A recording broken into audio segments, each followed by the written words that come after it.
Right, greetings all, we're back here once again. Hope this all finds you well and all again. And just another quick update, some of the jobs we've got done, some of the jobs that have come in, and what's generally going on. Right, first of all, you may remember in my first video, I showed you a rather ratty spring hanger bolt off 44806. Well, here is its replacement. New bolt, freshly machined at a piece of EN19 steel, along with a matching adjustment nut.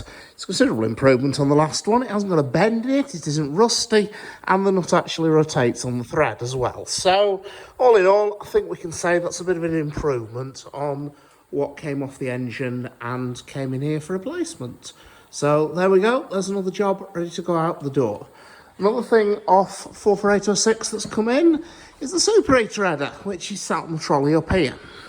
Now, the superheater header, the idea of superheating is that you take steam out of the boiler and it's effectively heated again, superheated. And so that gives the steam far more energy, and so it can do far more useful work in the cylinders of the locomotive. The superheater header is the manifold that makes all that possible. Now, as it lies at the moment, this thing's actually sitting upside down. Various bits on it to look out for. This big flange at the back here, this is where it bolts onto the J-pipe and so gets the steam from the boiler. And then this face here under this strop, this has all into these sockets here, the superheater elements locate. They're held down with nuts on these studs here. And then finally, you'll see there's a 3-bolt flange here and here. They take the steam pipes to the 2 cylinders. Incidentally, for those of you who are wondering, you'll notice there's a 3rd flange here with a blanking plate on it. But a Black 5 only has 2 cylinders. You'd be absolutely right. But a Jubilee has 3 cylinders. And on some Black 5s, they actually shared the same design of superheater header as the Jubilees. So that's why there's that blanking plate there. Okay? So what this is in for, it's quite a convoluted casting actually when you start looking at it. Because if we take one set of these sockets here, one side of them is fed from the header, the other side goes out to the cylinder. So the casting itself is incredibly complex. There's an incredible amount of internal passageways and walls and whatnot. Whoever does the pattern making for these is very good at their job indeed. So what it's in for, well, initially it's going to just be, first of all it's an assessment, but initial feelings for work that's going to be needed. These sockets all want skimming, so to get them all nice and true again. All of these studs want a die nut down them. There's going to be quite a few there. That'll keep somebody out of trouble for a couple of days. The steam pipe fittings, there should be a chamfer on the edge here that a lens ring, that's a sealing ring, sits into. That wants cleaning up and reinstating. The main flange wants skimming. It's got a lovely big delve in it that, going by the state of it, it's been on there for quite a while, probably since British Railways. So that wants skimming up, truing up and sorting out. The work will be mostly done, if not entirely done, on the horizontal borer. Part of tomorrow's fun and games is for me to have a look at it. I want to go over it, give it a good assessment, work out exactly what needs doing to it, work out how long that's going to take, and also, to be honest, work out in some cases how we're actually going to do that. So tomorrow, that'll be tomorrow's entertainment. Another job that's come in is for another different engine, and that's the K1. We have 2 coupling rods here. They've come in as a request from Nalpeg. They want the 2 bushes in these 2 rods at this end replacing. They also want the new thrust rings making and replacing. And they also want the gradient pin bush on this rod at this end, pressing out and replacing, because it's got a lovely delve in it where my gut is it's run short of oil at some stage. So that's another job that will get those damaged bushes pressed out, and then we can start making new ones. Just to give some idea of what's involved, here's the material laid out, ready to go for this job. First of all, we have 2 new bush castings Nalpeg have provided. They're raw castings. The first job will be to work out what I call a roughing size. That is, we'll get the old bushes out, and then we'll measure them up, and then we'll add a machining allowance onto that measurement. I usually add about 1/4 to 1/8 of an inch.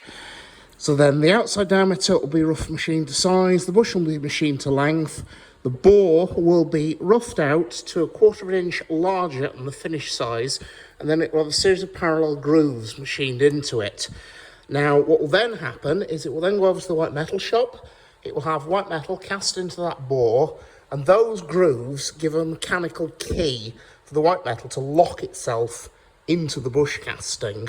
Then it'll come back, we'll machine it to finished size, we'll bore the inside out so it's a running fit on the crank pin, put in a keyway, put in an oil pad, and we'll then press them back into the rods.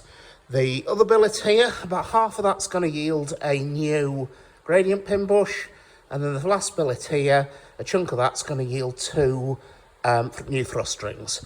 The other item you see on the bench that's the gradient pin itself, which will run in the bush. That piece of bronze will yield. That just came to me because Paul Hutchinson, who's in charge of the locomotive, wanted it measured up. He wanted to see if that had worn, and if it had worn, he wanted it ground back true. Well, that job hasn't happened because the pin hasn't actually worn at all. Well, not appreciably. There's about half a thou of validity in it. When it's running in a bush with a fit of 3 thou, I'm not really worried about half a thou of validity. So that's another little job all lined up, ready to rock and roll. Okay. Other people have been busy in here at the moment as well. Dan Middleton has been using the vertical borer this week, and he's been making up fresh loads of piston rings. These are for 825. They're machined from one of these spun cast iron billets here. Dan will sit this on the table, then bore it out and turn the outside diameter, and then part off finished rings like that. The way Dan works out the sizes for these, he takes the piston bore size, the ring is then machined slightly oversize. It's about 50 thou per inch oversize, and then what they will do is they'll gap them. That is, they will cut a gap into the ring here, so that when that ring is put into the bore, that gap closes up. Yet, because that ring's machined oversize, its natural tension will push it out against the valve bore, so it should seal. So that's just another little job that's been going on this week. It's been keeping Dan very busy, and he's been rattling those out and doing a good job as always.